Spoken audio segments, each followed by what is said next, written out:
Welcome. The following presentation was recorded at the annual Best Practices for Pollinators Summit, hosted by Pollinator Friendly Alliance and the Xerces Society. Please consider participating in the annual summit next year. You can find more about the summit at pollinatorfriendly.org/summit.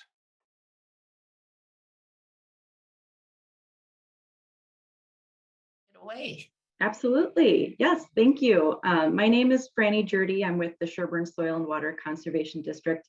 I'm the urban conservationist, kind of filling in today for my colleague with the Sherburne County Parks Department, Gina Hugo, and I'll be talking about just projects that we are working on in Sherburne County and kind of how we're changing our approaches in a way to more ecologically sound practices. So I'll get right into it. I kind of wanted to just highlight where Sherburne County is, just for those that are unfamiliar with the area. We're located just northwest of the Twin Cities in Hennepin County. So our major cities include Elk River, Big Lake, Zimmerman, Princeton, and a little bit of St. Cloud. And you can see from this map that I included here, we're well located within the Anoka Sand Plain, which means our soils are very sandy, very well drained, which is perfect habitat for prairie and oak savanna, which I know a lot of talks to during this this summit has gone over. So great compliment there. So really, I'm just going to breeze through several different projects that we're working on and just how we're handling different management and installation techniques for those different projects. So first, I'm going to start with lawns to legumes.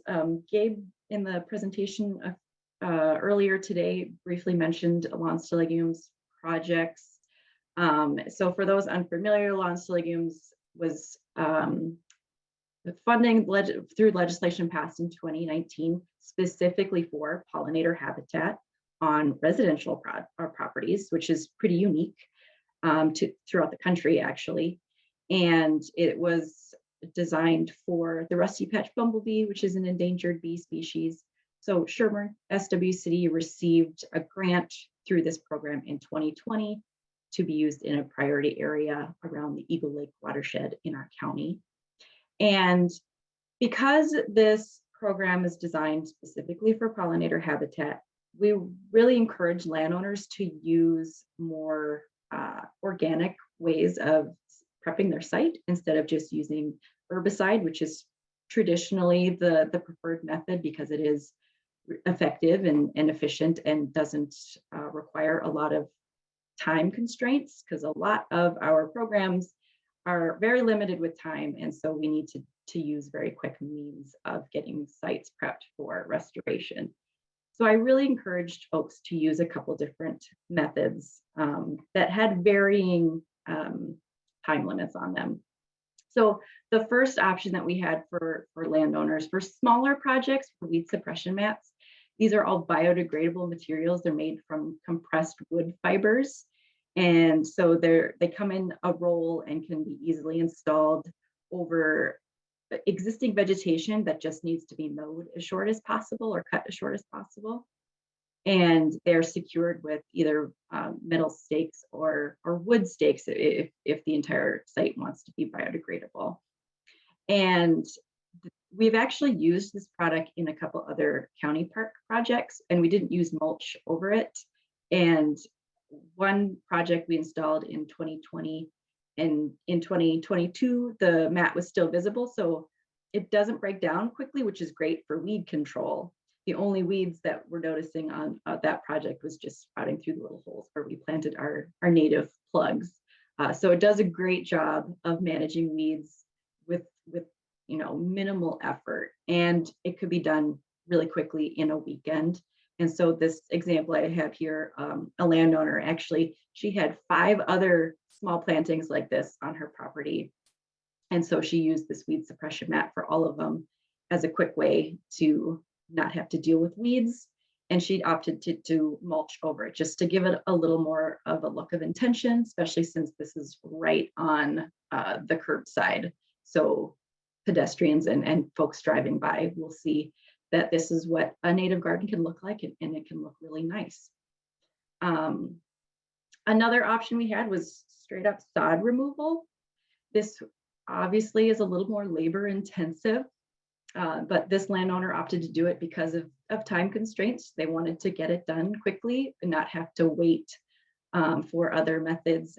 But the weed suppression mat would have been much more costly since this was a larger project. It was about 1,000 square feet versus the one I just showed was 200 square feet.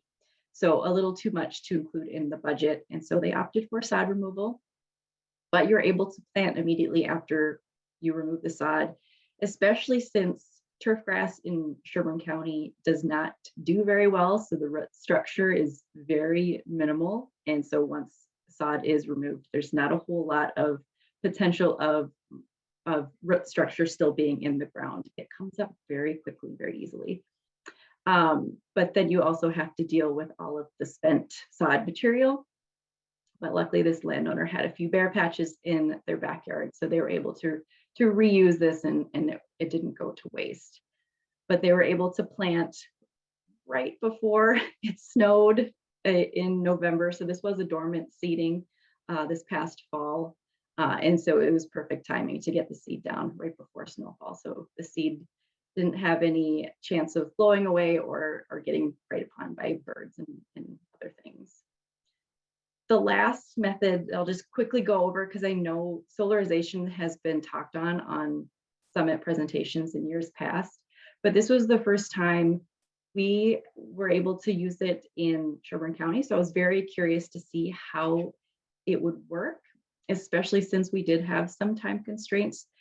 In other presentations, I've heard it's best to do solarization for an entire growing season to really ensure killing of the existing vegetation.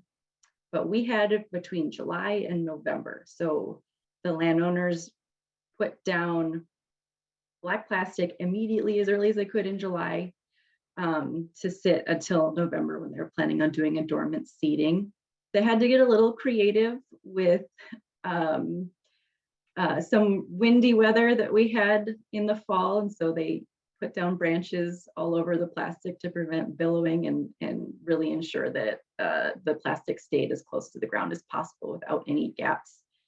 And I visited the site in October to just see how it was doing. I was really surprised at how dead the vegetation was. There was still green on the grass outside of the project area, so I could tell that it definitely was dead and not just kind of going dormant early.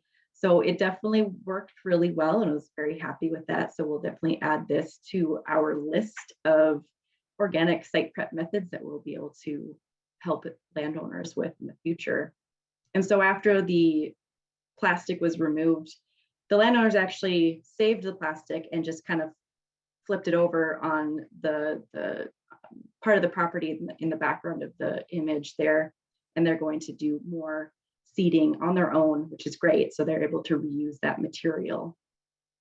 And so after it was removed, the landowner did a light drag over the project area just to break up some of those grass clumps and expose some soil before they hand seeded the entire site. This was about a 10,000 square foot site. So this was just seeded in November of 2022. So we'll be very interested to see how this project progresses in the future with that solarization method. So switching gears from private property, the next couple projects I'm going to touch on are all county park projects that we've been working on for a number of years, using various methods of restoration and kind of changing methods throughout the years as we, attend presentations like this, learn new methods, learn new ways of doing things, and just through observation on what's working and what's not. So the first park I'll talk about is Bridgeview. This is a smaller park, only about 30 or so acres, located right on the Mississippi River in between Monticello and Big Lake. And the main goals of this project restoration was to control buckthorn and other emerging invasive species, increase diversity in the understory, and release oaks, because this is within oak savanna habitat. And a few days ago, Heather Holm did an amazing presentation on oak savanna, so that I don't need to go into super detail about the benefits of that, but a lot of our park habitat is traditionally oak savanna, and we really wanted to bring in those management techniques that would continue on with those, that would benefit those habitat types. So I didn't know the best way to illustrate exactly how much activity that has been going on in this park since the restoration started back in 2008. So I threw together this little timeline with little images to just kind of give you an idea. A lot has been happening. So the little bulldozers are the biomass removals that have been done multiple times in the park. The first one being in 2009, the county received a DNR biomass harvest grant. They were part of a pilot program where the biomass was utilized as biofuels. All of the material was sent to Woody Recycling Center in St. Paul and used by District Energy. And little fire icons obviously are for prescribed burns. The hand loppers are to signify critical period cutting of buckthorn that was done during the July timeframe. We didn't use hand loppers on all of the removal. We used brush saws, and the little seed packet in 2010 was an overseeding of just a small open meadow part of the park. And in 2011, the little Black-Eyed Susan images at the bottom were for installation of seed islands. And the red backpacks are to signify dormant overspray, which you'll notice we kind of stopped that after 2014, after discussions kind of on our long-term goals and impacts to kind of broadcast spraying, how that impacts wildlife and pollinators, and did that really fit into our management goals of what we really want to try to achieve in the park.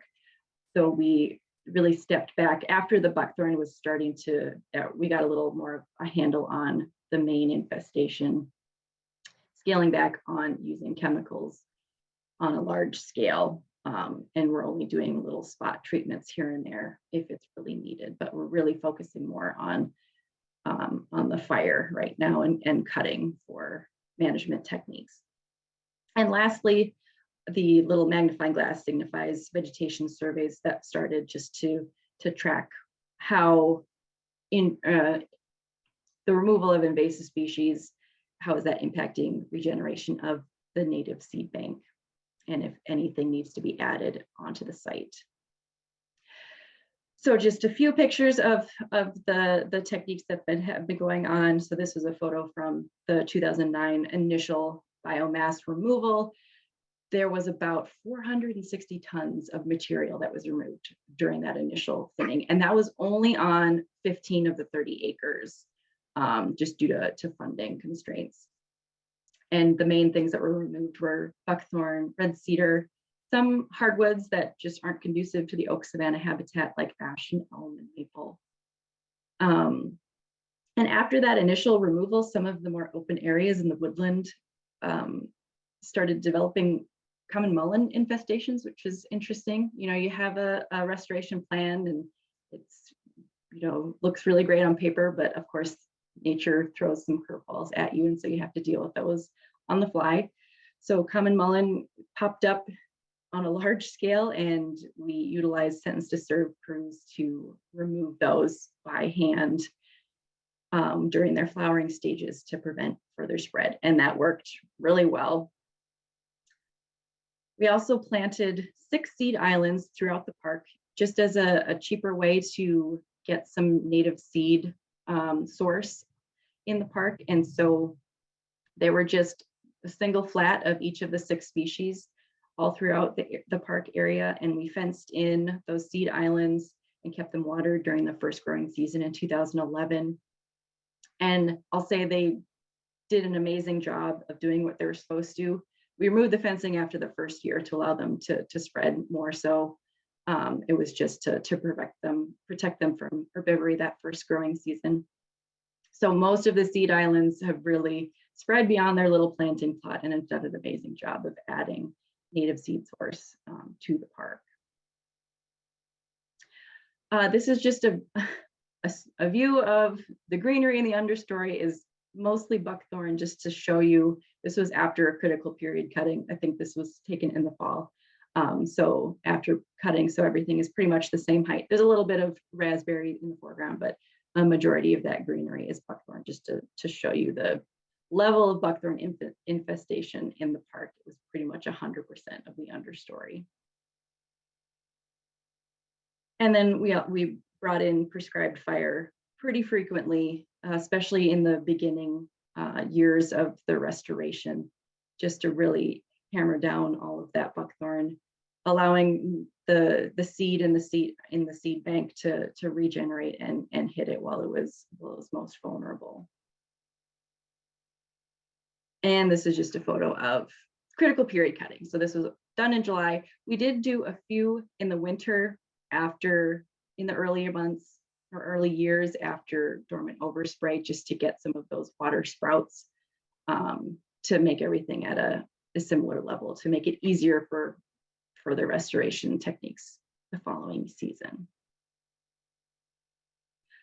So after the second harvest in 2016, we started to do vegetation surveys to see where we were at, if we needed to add any native plants into the understory, or if we needed to switch up techniques or anything like that. And I was really excited to put together the data for all of these surveys.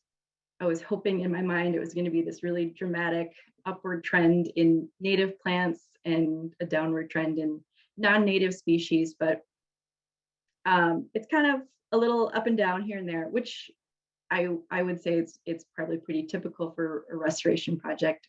You know, things change every year, especially if we're using different techniques from year to year. So we're just going to continue to monitor vegetation.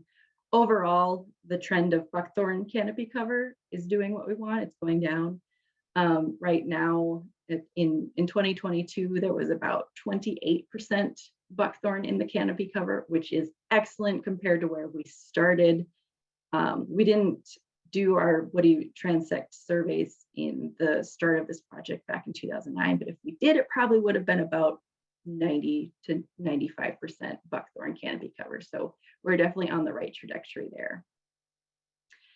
And just next steps for Bridgeview, we're going to continue to run fire through the site, mostly in small patches each year, mainly because it's in a residential area and we don't want to have a lot of smoke disturbance. And there's also plans of potentially bringing in grazing animals in part of the park where fire is just not feasible. So I think there are talks of doing that even this year yet. So that'll be a fun new technique to add to all of our other restoration methods in the park.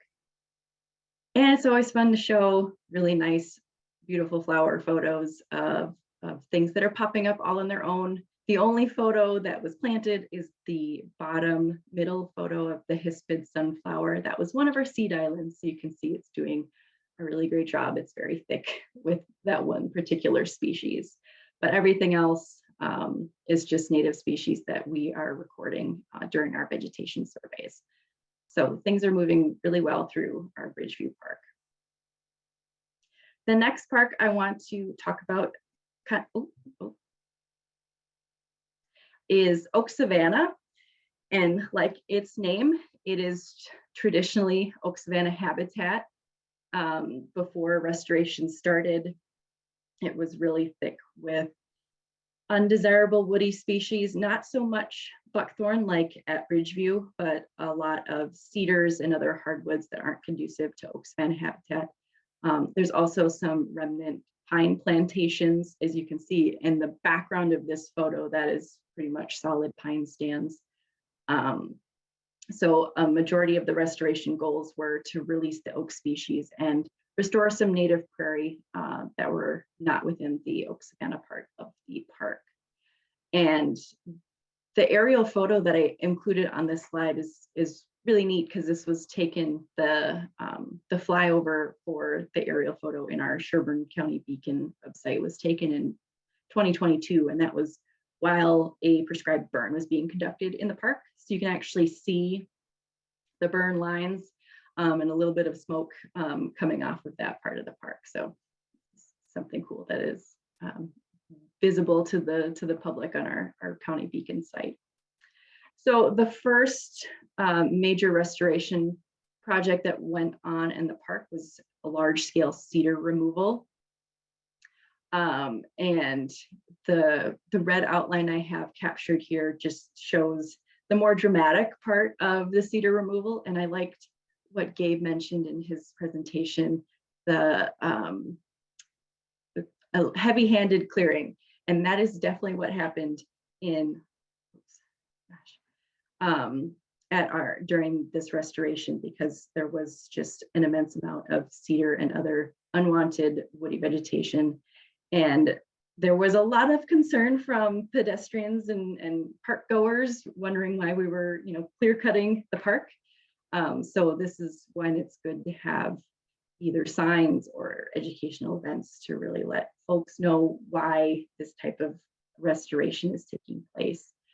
And it is because we really want to convert the area back to its original habitat. And so you can see this bur oak here has about 1, 2, 3, 4, 5, 6, maybe 7 or 8 just visible in this little part of the tree, 8 cedars growing right up through its canopy. So that is definitely not conducive to a healthy bur oak or oak savanna habitat. So cedar removal was a huge part of restoring this habitat. And it's because we wanted to bring it back to this open canopy, this savanna habitat. And there were so many bur oak specimens that look just like this, that need that open canopy to really thrive. So that was a huge part of this restoration. And it's a completely different park now from when the restoration started. It's open, you can see, and you can really see these oak specimens, which are really hidden from the cedars before. So it's been a very dramatic change. And then lastly, just prairie restoration. We haven't done a ton of seeding because we know there are remnant prairies on the site. And so a lot of it is just bringing in fire and other management techniques to help increase those native plants and kind of bring them back. And so the photo on the right, the yellow flower is hoary puccoon, and all of those in the background are hoary puccoon as well. And they just popped up after initial cedar removal. So really just opening the canopy and allowing sun to penetrate that soil there and bringing up the hoary puccoon. Because for any of those in the seed business or propagation business, hoary puccoon is a pretty difficult native plant to propagate. And so we are very lucky to have remnant stands of that on this site that do really well in the area. And then we also have pascflower that I believe that was also remnant that just popped up on its own after some management. So by just changing up management, we're really seeing an increase in native species, which definitely helps with our budgets and not having to bring in a lot of seed material. So the last park I'm going to talk about is Graham's Park. This is a really new restoration that we just started last year. Graham's is located near Zimmerman, right off of Lake Fremont, and it is one of the most visited parks in Sherburne County. So that kind of dictated how we wanted to go about the management of this restoration project. And so the park itself is about 100 acres, but we wanted to focus on this 24-acre open meadow that was historically hayed. This was farmland before it was converted into a park. And so this open meadow is mostly consisting of smooth brome, timothy, crackgrass, other non-native kind of annual forbs, with just a few pockets of remnant native prairie. So the main objective was to establish this to pollinator habitat with native seed. And since this is the most well-visited park in the county Parks Departments has always tried to use limited chemicals for any type of maintenance. So that was a huge portion of our decision making was not using chemical or any of the site prep methods. And also no cultivation, because as you can see from the topographical photo, it is very hilly in some spots. And so we didn't want to cultivate and cause other resource concerns. So that really dictated how we were going to go about this project.